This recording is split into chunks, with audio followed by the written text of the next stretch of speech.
زما کور پتا جنت دے ما د پاره فرښتې.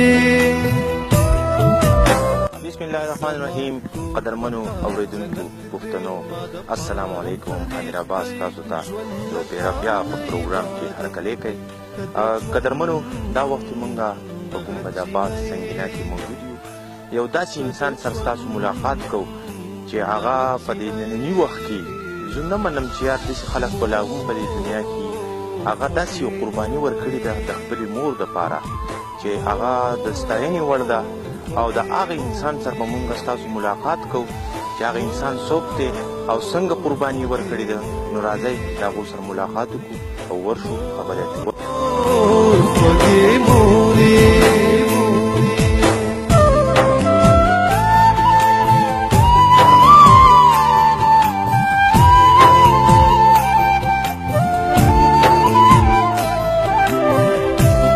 قدرمنو د مور په حواله باندې مونږ دا پروګرام تاسو ته مخې ته راوړو. څنګه چې مور په دنیا کې یو داسې څیز دی چې دا نه پیدا کړي. که مونږ وګورو د چا میندې نه نو د هغو نه تپوس کول پکار دی چې مور څونه خوږوي. خو دا ضیاءالله خان په دې ژوند کې زه وایم چې دا دنیا مو ګټله او هغه دنیا مو ګټله ځکه چې د مور دپاره داسې یو قرباني ورکړه چې دا د ستاینې وړ ده. او زما سره الفاظ نشته چې زه هغه بیان کړم. خو دا دی ضیاءالله خان زموږ سره موجود دی. د هغه نه تپوسونه کوو. ضیاءالله خان څنګه تاسو کوم قدم چې واخیستو او ډېر زیات ستاسو عمر به څونه؟ زما چې 21 سال عمر دی. 22 سال مې شروع شوی دی. او زه بسم الله الرحمن الرحیم زه ډېر پراود فیل کوم او زه ډېر خوشحاله یم چې ما داسې یو مور دپاره یو کار کړی دی چې هغې له الله ژوند ورکړو. او زه ډېر خوشحاله یم. زه خپلو خویندو ته ما نشو کتی چې زه هغوی وینم په ژړا. نو د هغې لپاره ما دا قرباني وکړه او زه ډېر پراود فیل کوم. ډېر خوشحاله یم. زه یو میسج ورکوم چې هر څومره کېږي د مور دپاره یوازې دا نه دی چې مونږ د خپل وجود نه څه حصه ورکړو یا مونږ د هغوی خپل لاسو خدمت وکړو یا هغوی اسپتال ته بوځو اینه وله ورکړو هسې خدمت وکړو وخاندو ورته. نو مور او پلار په شان هستي نشته او نه میلاویږي. هر څیز میلاویږي خو مور نه میلاوي. څنګه مور چې موره به په بیډ کې پرته وه تا به ورته کتل نو تا به څنګه فیل کول؟ مور خو ډېره زیاته خوږوي که نه. او تاسو چې څنګه لکه لاړئ او تا ته بیا وي چې یاره تو به خپل لیور ورکوې نو دا هم ډېره یو ګرانه خبره ده.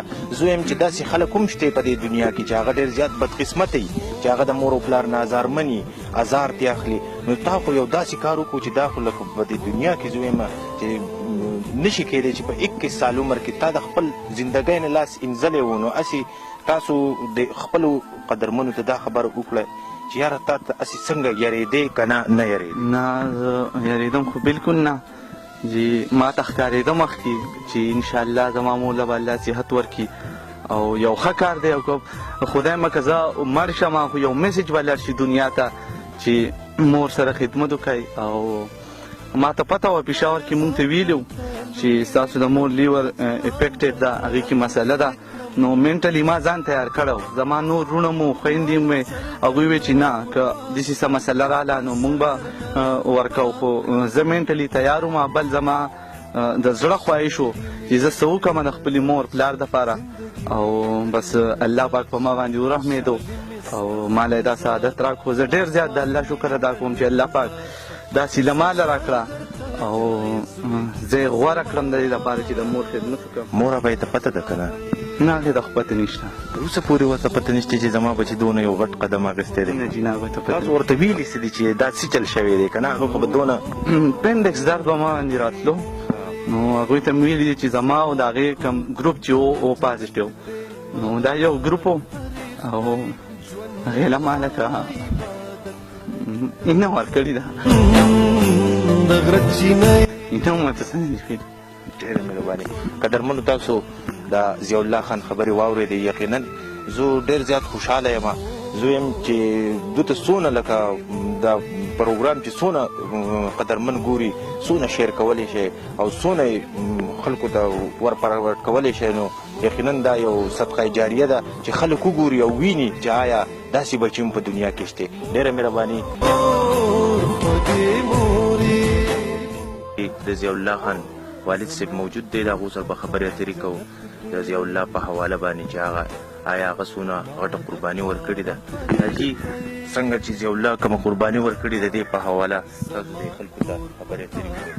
اعوذ بالله من الشیطان الرجیم، بسم الله الرحمن الرحیم. دا ما د بچی مور چې کوم ده د لیور پرابلم کې مبتلا وه او بالکل لکه د دې لیور فنکشن پرېښودل او داسې حالت ته روانه وه چې لکه هغې سره سره د دې کډني او نور اعضا چې کوم وو هغې هم لکه کار پرېښودو طرف ته وه. نو الله پاک دې هر چاله داسې بچي ورکړي لکه ما ته چې خدای راکړي. زه ډېر په فخر سره وایم. نو دې بچو مشوره وکړو چې داجي مونږ د مور له اپریشن کوو. چا وی یاره دومره لکه روپۍ لګي، دومره لکه لګي، دومره لکه مې به یو سر څه چې دي خو لکه زه بچو ته نشم کتی چې زما بچي لکه خپه او جاړي او که نه. نو الله رحم وکړو. هغه پیسې د رونو زما رونو ما سره ډېر ښه اوښې دي، زما رونو مې دي، دا بچي دي، دوی راغونډ شو.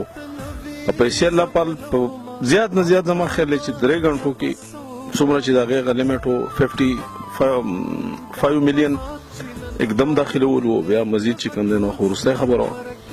نو دا 5 میلیون پیسې چې کوم دی نو دا په یو ټک کې الله پاک برابر کړی و. بیا پکې مسله دا راغله چې بھائی ډونیشن به څوک کوي، دې له خو ډونر هم پکاري. نو هغه زما د مشر بچي ضیاء الله ته ټلیفون وکړو چې خانه ستا بلډ ګروپ څه دی؟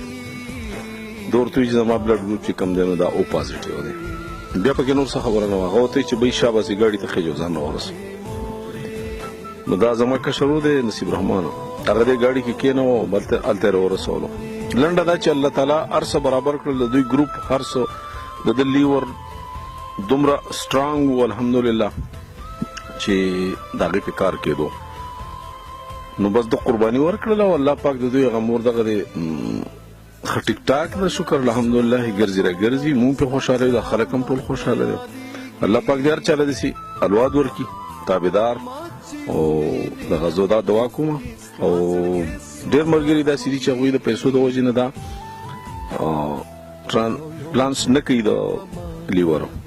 نو زه وایم که د یو سړي وس کېږي نو کول پکار دي، ځکه چې یو انسان ته زندګي میلاویږي نو دا ښه خبره ده. قدرمنو څنګه چې تاسو وکتله چې څنګه ضیاء الله خان په یو وړوکي وجود باندې خپله مور له 70% عینه ورکړه، نو دا یو مثال دی زموږ دپاره او کم سے کم د هغې بچو دپاره کم بچي چې بد عمل خپل د مور او پلار قدر نه کوي، کم سے کم د خپل مور او پلار قدر پکار دی. او هغه چې امور اخري سټیج ته تللې وه او هغه اوس شکر دی چې ګرځي. الله دې ولې صحت هم ورکړي، الله دې ضیاء الله خان له هم صحت ورکړي، ځکه چې دواړه داسې سټیج کې دي چې هغه خپله عینه 70% مور له ورکړې ده. نو یقینا هغه ته خو به هم څه نه څه تکلیف نه وي او مور ابۍ ته خو به مونږ دوام کوو او تاسو ته هم خصوصي دا سوال کوو چې یاره کم سے کم دواګانو کې دو یاد ساتئ او دا یو د فخر خبره ده. نو کتونکو تاسو به زموږ د خپرونه یقینا خوښه شوي. د ننني پروګرام سره امیر عباس تاسو نه اجازت غواړي. الله پاک.